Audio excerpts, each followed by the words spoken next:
So welcome to part 3 of my RK-CAD video training series. This is part 3. We're going to be covering 3D inner crystal engraving, or inner crystal carving as RK-CAD calls it. When you open up your program, it's going to look something like this. To get to inner carving, you want to come up here and click Project, and if you've correctly authorized the inner carving module, which we covered in part 1, getting started, this will be lit up and you can click it and it's going to open up the inner carving interface. Now on my machine right now it's opening up rather small. I'm going to click in the corner here and drag it bigger so we can see it nice, and so there's a bigger version of the interface. So if yours comes up small, you want to do that. So let's go over the parts of it. In the middle here, you see a representation of the crystal in 3D. So this is your crystal. Up here at the top right, you've got these buttons which allow you to view the actual object if we had one loaded. This is the 3D front view. That's kind of what we're looking at right now. This is a left view, a top view, a front view, and a back view. So let's change it to the front view, and that shows me what it looks like. I can look at the side view, and it's a little different because I don't have a square block. Here's the front view, sort of 3D back view. Here's the 3D front view. They look the same right now because there's nothing in there. So this is a quick way to view the various angles. You can also click on this screen and drag the mouse around to view the crystal in various orientations. And that plane that showed up at the bottom there, that was the bottom. It doesn't show up in all the views, but there it is. So you can see it. To quickly get back to something reasonable, you can just quickly click one of those buttons. All right, so that is the basic navigation here. I want to go down to this area first here. This is the glass or the crystal area. This is where you would set your crystal size. So this is somewhat important to do this at the beginning in the new version of RK-CAD. It didn't used to be, but it is now. So I'm going to be working with a 50 by 50 by 50 millimeter cube. So I'm going to change the X to 50. And the way this works is it's size X, Y, Z. So this is X, this is Y, this is Z. So X is this way in this particular program. Y is front to back. And Z is up and down. So if I had a tall crystal and I wanted to engrave it from the top down, say I had a 50 by 50 by 80, I would change my Z to 80 and click off it, and now you can see I've got a taller crystal. I'm going to go back to 50. So once you have your crystal size set, then you can load a model. Now let's talk about the various STL and OBJ model types. Those are the two types of files that you can open up in this interface, and they are 3D object models. All right, they are a little bit different, but for all intents and purposes in this program, they operate basically the same. But there's two different types of files that you're going to be loading other than OBJ and STL. There is an OBJ and STL solid model. So these are the kinds of things that have solid surfaces that you would be 3D printing, for example, or 3D designing. They are not point clouds. They are not for engraving. What this does is it takes a solid model and turns it into a point cloud for engraving. The only problem with that is it looks like a flat surface model. It doesn't look like a picture. So there are also STL type files for this program that trick the program into turning it into a 3D picture with blacks and whites and etc. So we'll take a look at that. But those are the two different types of files. So one is an already generated point cloud in the STL format, and the other is an already generated solid model in either the OBJ or the STL format. So let me show you what what it looks like. I'm gonna open up a solid model. So I'm gonna click that little open. Before I do that, let me backtrack and show you that there's some other open and save icons up here. These don't open and save OBJ or STL files. These are for the project. Once you get something loaded, you can save it or open it here. So that is not for loading the model. That is done over here in the open file. So again, I'm going to click it. I've got a solid model here, and I'm going to open it up. And one of the new things that they've added is it's scaling the model to the size of the crystal. That's why we set the crystal size first, because it's going to try and make it as big as it can with a reasonable margin. And you can change it later. And when we get to bringing in a point cloud model, this will become more important. So I'm just going to click OK. We'll let it stay at that size for now. And what we're looking at right now is the front view, which is where I set it last time. And it brought it in with the top view down the way it would engrave. And I'm going to go to the top view so we can see that model. Okay, so that's the way it brought it in. And the reason it brings it in that way is because this is the most efficient way to engrave it. If you engrave it with a minimal amount of depth, that engraves faster than if you have a lot of depth. Now you could engrave it up and down if you want by rotating the model, and we'll show you that here in a second. But engraving in this orientation, where if I want to look at the front, engraving in this orientation is the fastest, and that's because the slow part of engraving is moving the tower up and down to do the various layers. Now this is not ready to engrave yet. This is still a solid model. We need to turn it into a point cloud in order to engrave it. So I'm going to go back to look at it in the top view so we can see what it looks like. And I will zoom up a lot so we can see a little bit better detail.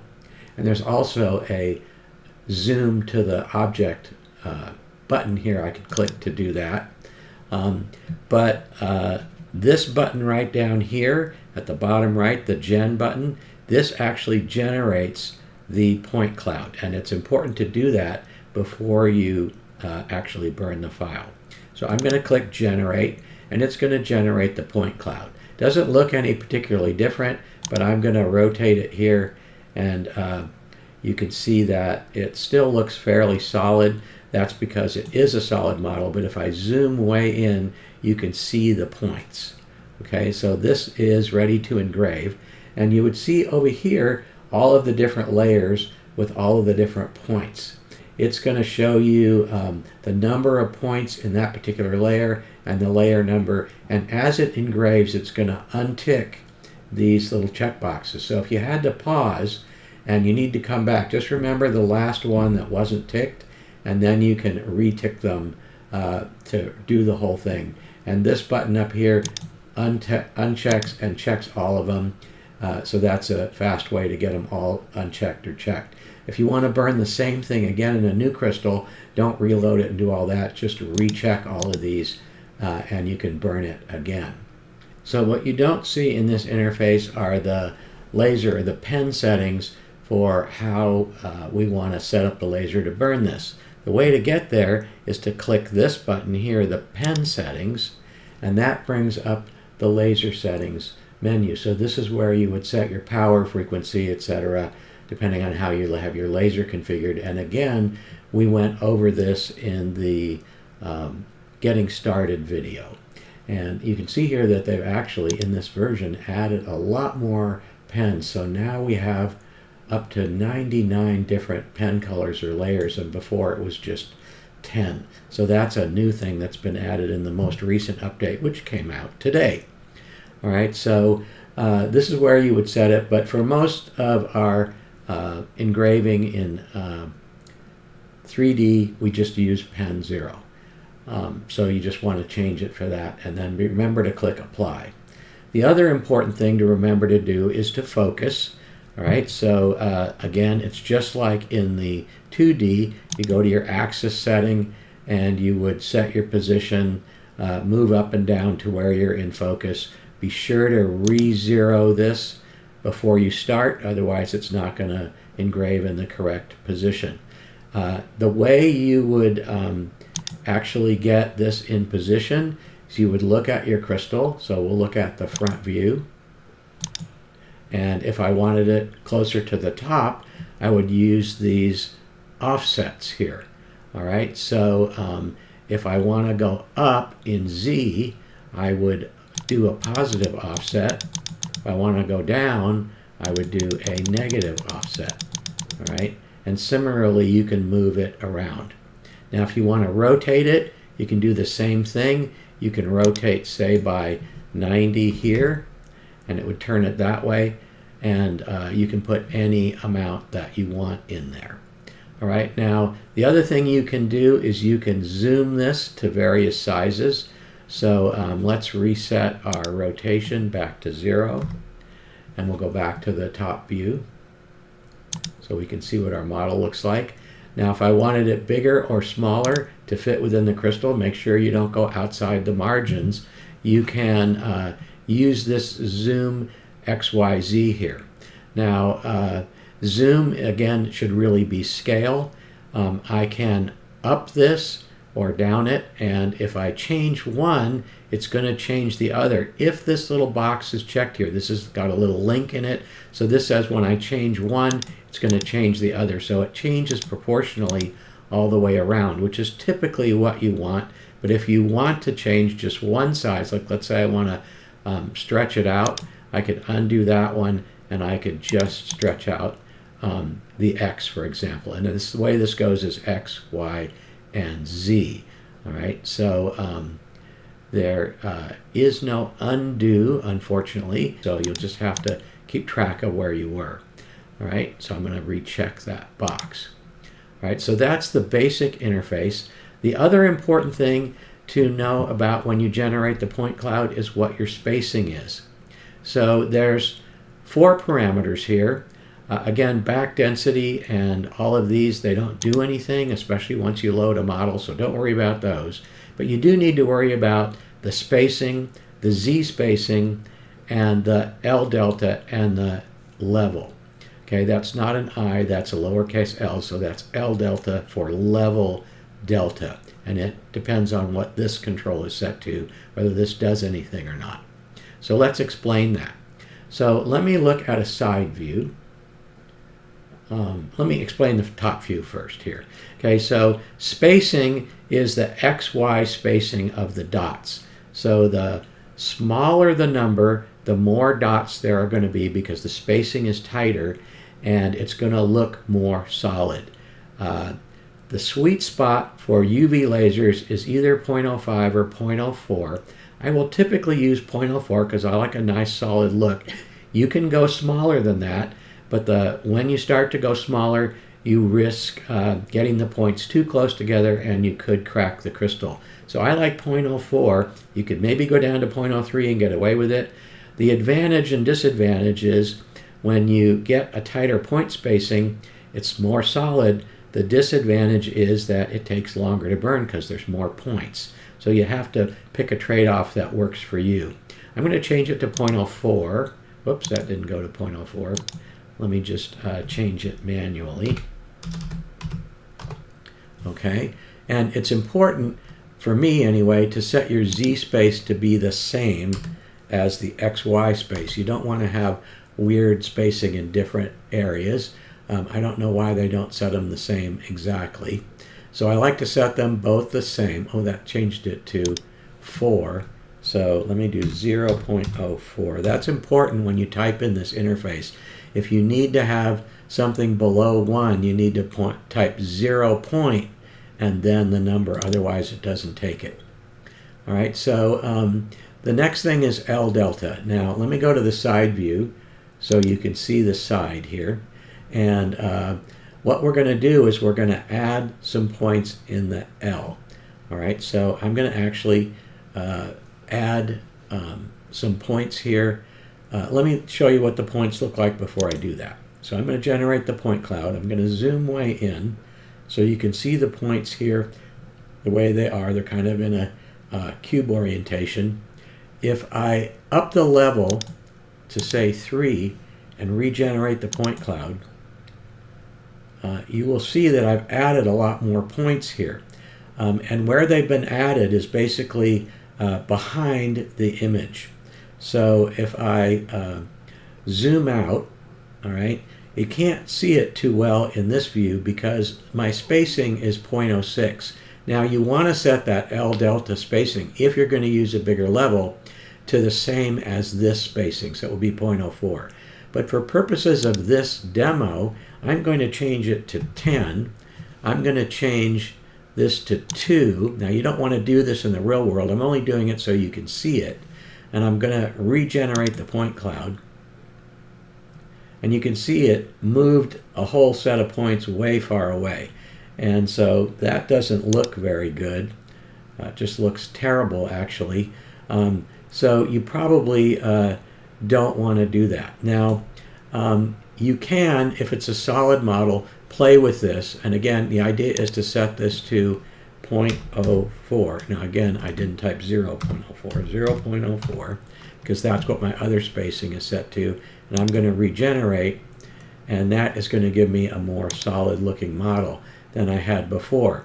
So you might want to do that, but if you get your point spacing set right for the model initially, you probably don't need to do that. So I like to leave everything at a level 1 and not worry about it and just generate the point cloud. The reason is because these level points don't actually exist. It is sort of interpreting where those points ought to be based on these points, and it does an okay job, but it's not great. What happens is that the model starts to get fuzzy as a result, so you lose sharpness and detail when you do this, but you gain solidity. So that's up to you to decide if you want to do that or not. All right, so let's go ahead and clear this out. Let me just open up a point cloud.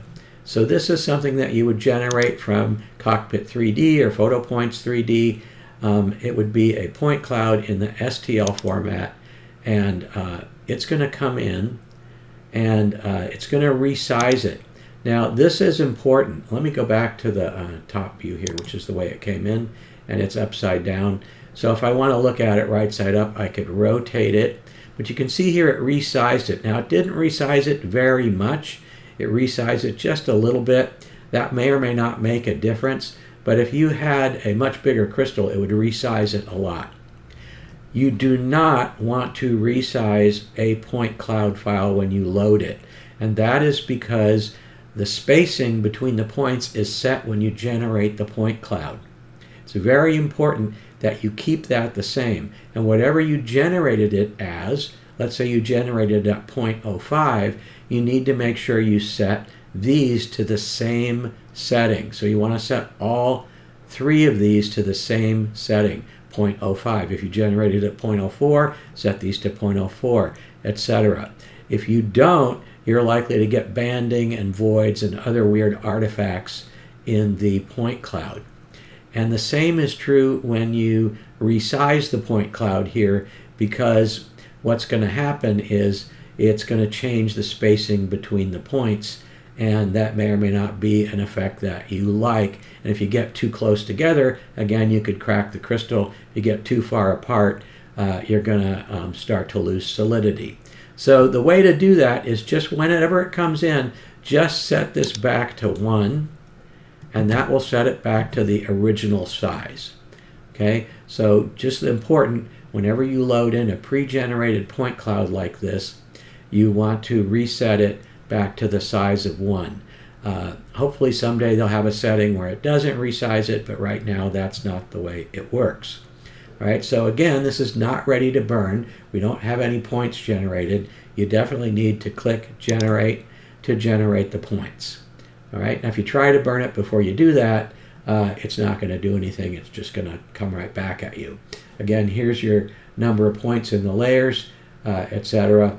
And over here are your mark settings for the actual laser. Now let's go over those.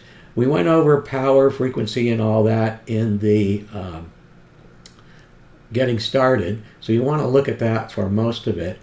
What's different about when we're doing a point cloud is that the time to go between points is what the mark speed is all about.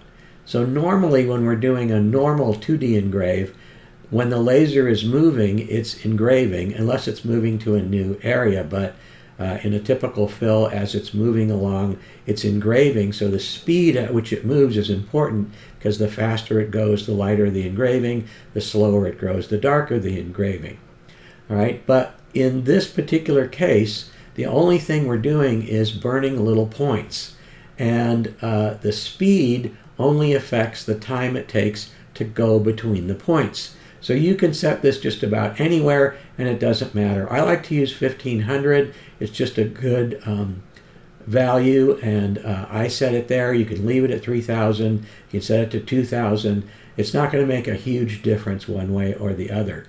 Here in our frequency and pulse width settings, this is important. You want to try and get probably just about the most power out of your laser you can, and that will depend on how much power your laser has, what lens you're using, and other things. So you're going to have to test it to find the balance, and again, to figure out how to change the frequency and pulse width to get different powers.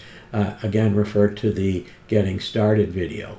What is important here is under other parameters, click more, and if you come down, you will see that you've got mark times. Leave this at 1, don't change it. But here you've got a new parameter, point time. Now this didn't make much difference in 2D engraving, in fact none usually, but here it makes a difference, because this is the amount of time that the laser is going to sit on that point.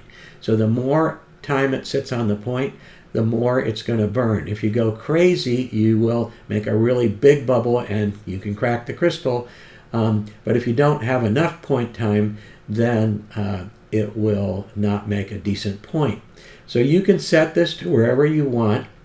Again, it is important that you change it based on your laser power and what you have setting up here. I like to use 0.03 for my 5-watt laser, so I always change this to 0.03 so you can click it. But I'm going to show you something. If I type 0.03 in here and press return, look what happens. It goes to 0, and that will not burn anything, right? Because you're not spending any time on the point. So what did I do wrong? I need to type 0.03 in order to get it to stay. And once I do that, press enter or click off it, it will stay at 0.03. The rest of these, don't worry about too much. I wouldn't change any of them. You want to make sure you're in vector dotting mode with point pulse of 1. And when you get it set the way you want, make sure to click apply. All right, otherwise it won't get over to the laser. And then once you're ready to burn, you'll want to focus on the top of the laser. And we went over focusing in the getting started video, so you'll want to look at that. You can red light it. Now, when you red light it, it's going to move the lens down because it's going to start at the bottom of the crystal. So the red light's going to be on the top of the crystal, but it's going to actually start burning at the bottom of the crystal, so it moves the head down to do that. It's still close enough for most crystals where you can get a good idea of where it's positioned. Another hint is to take a little piece of paper and put it on top of the crystal so it makes it easier to see the red light. And when you're ready, you click marking, and it's going to start to mark the layers. And make sure you position the crystal correctly, etc. And the other thing I want to talk about now in this area, and the last thing we need to go over, is the advanced settings here for axis distance and coefficient depth. All right, so these get a lot of talk in the forums, etc. There's a lot of misunderstanding about what they do. I just want to tell you that this is not how you set where things appear in the crystal. This is in fact how you tell the software what the refractive index of the crystal is. Because when the beam comes down into the crystal, let me zoom out here and just use my cursor to show you. When the beam comes down into the crystal acts like a lens. So if I tell the laser to burn, say right here, with a certain number of millimeters from the top of the crystal to here, the lens effect is actually going to make the beam focus maybe down here. And where that point is dependent upon the refractive index of the crystal. Now, most canine crystal has a refractive index of about 1.51. And if you look at these numbers here, if you were to divide 30 into 45.48, you would get 1.51. All right, so that tells you that this is the refractive index. Now, every batch of canine crystal is going to be a little bit different. For most crystals, just leave these values alone. It's not going to make any difference.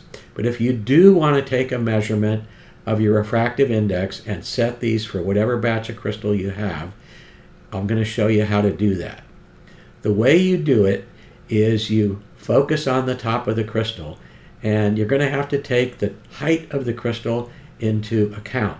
So that's from the top of the crystal to the bottom, because again, whatever you do, if you focus here, it's actually going to burn here, and it's going to be about halfway down. So if you had, say, a 10 millimeter high crystal, and that's the way you wanted to burn it, and that's the way you wanted to measure it, it's important to set your burn in the next step to about halfway down. So we'll show you how to do that here. All right, so the way you do that is you go to your axis settings screen, and I don't know why, oh, here it is, axis setting. I don't know why it said resonator for a little bit. Okay, so here is your laser test. Now, we went over this again in the getting started. So this is what you use to make a test mark. And what you want to do is you want to focus on the top of the crystal. So here, let's assume that we're already zeroed out and focused on the top of the crystal. And let's say our crystal is 10 millimeters deep. So we're going to want to make a mark about halfway down, which would be 5 millimeters. So the way to do that is come here to reference position, and we're going to put in a -5, get rid of all those, -5 millimeter. All right, so here we are, and if I click the steps, it's going to go down to -5. That is going to be at -5 focused inside the crystal. All right, so now what you'll do is you'll click this button and unclick it, and that will make a little circular flat mark inside the crystal. Then you want to take your crystal and take a calipers and measure from the top of the crystal to where the mark actually is. So you're going to remember 5, which is the amount we went down, and the new mark, and let's say it's at 7.51, you would then take those two numbers and enter them in here. So you would enter 5 for the axis distance, that's where we told it to burn, and 7.51 or whatever it is where it actually burned. And when you do that, it's going to set the refractive index for that particular crystal. Again, what I want to tell you is that most of the time, almost all the crystals will burn just fine at these settings, so you probably don't have to change it. If it's off by a little bit, it's not like focusing on the top of the material because we're going to be inside. What would happen is wherever you told it to burn, it would go down or up a little bit. If this was off a little bit, most people would never see that little tiny bit of difference. So again, most of the time you never have to actually worry about that. And I'm going to cancel that window.